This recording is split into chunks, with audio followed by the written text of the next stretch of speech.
Jam Patek Philippe ini hanya dijual seharga $180.000 AS. Namun pria ini sama sekali tidak merasa sakit hati. Lagi pula barang ini adalah hasil curiannya. Berapapun dijual, dia tidak akan rugi. Namun untuk penjualan kembali yang normal, perlu menyediakan sertifikat dan kotaknya.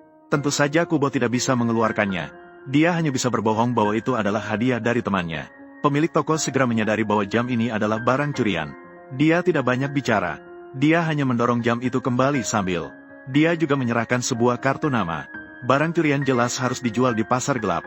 Namun harga penjualannya turun dari 180.000 menjadi 60.000. Namun Kubo juga tidak punya pilihan. Dia sekarang memang membutuhkan uang. Jika ini terjadi beberapa bulan yang lalu, beberapa puluh ribu ini sama sekali tidak akan dia anggap. Sebagai seorang pialang saham, dia bisa dengan mudah menjentikan jari untuk menggerakkan dana miliaran. Namun di usia parubaya, dia dikhianati bosnya. Tidak hanya kehilangan pekerjaan, akun juga dibekukan. Saat ini, dia akhirnya mengerti. Ternyata setelah seorang pria kehilangan uang, dia sama saja dengan kehilangan segalanya. Namun dengan mengandalkan kompensasi pemecatan, Kubo dengan susah payah mempertahankan hidup mewah. Di antaranya termasuk klub tenis dengan biaya tahunan puluhan ribu dolar. Tempat ini jelas tidak hanya digunakan untuk bermain tenis. Ini juga merupakan tempat bagi orang kaya untuk memperluas jaringan.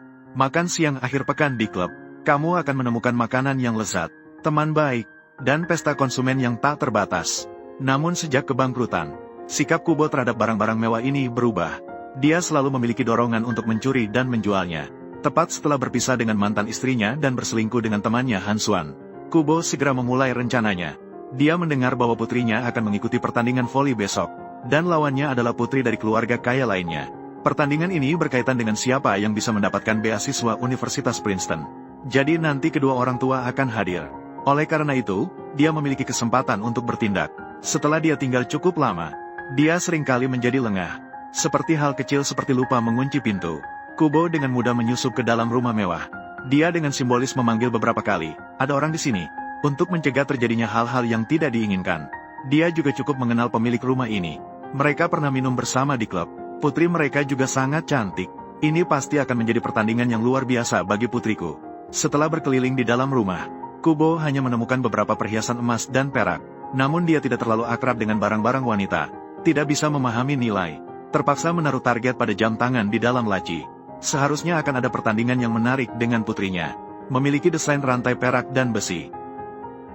Dan fungsi sayap terbang. Harga naik $225.000.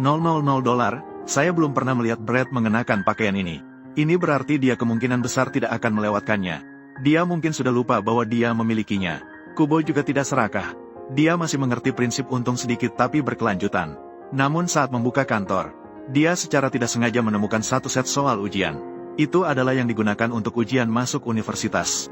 Pihak lain jelas punya rencana cadangan. Meskipun kalah dalam pertandingan tenis, masih bisa lulus ujian masuk. Ternyata uang memang memudahkan. Kubo segera mengambil beberapa foto. Mungkin di masa depan akan ada saatnya bisa digunakan. Masih ada waktu. Dia segera mengemudikan mobil menuju lokasi pertandingan. Tepat waktu untuk menyaksikan set penentu putrinya. Namun seiring dengan semakin ketatnya pertandingan, Kubo tidak bisa menahan diri untuk melihat klip pakaian Brad. Ketika kamu baru saja berada di rumah mereka, mengenakan pakaian mereka saat kamu memegang 225 mereka, $000 AS untuk ponsel, dan mereka tidak tahu. Sejujurnya, saya tidak membenci. Pertandingan berakhir dengan kemenangan putrinya yang bebas. Kubo dengan senang hati memeluk putrinya, dan meminta maaf atas keterlambatannya. Saat ini, berita tentang dia yang menganggur. Hanya sedikit orang yang tahu, dan dia juga tidak ingin membuat keluarganya khawatir. Ketika hari berikutnya tiba, Kubo kembali ke pedagang pasar gelap. Saya tidak berpikir, kompensasi adalah solusi untuk masalah saya. Tapi Lucian Zheng memberi saya $650.000 AS. Dan tanpa ragu bertanya, dalam situasi saya sekarang, kompensasi, sangat sulit untuk diperdebatkan. Dikatakan semakin sering semakin akrab. Saya pikir pelanggan lama bisa memberi lebih banyak uang.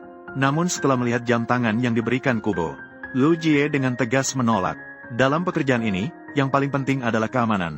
Dia bisa mentolerir kesombongan Kubo sesekali. Tapi kali ini barang yang dibawa pihak lain benar-benar agak rumit. Dia tidak ingin terlibat dalam masalah yang tidak seharusnya. Melihat Lu Jie mengeluarkan kebenaran, Kubo pun terpaksa mundur.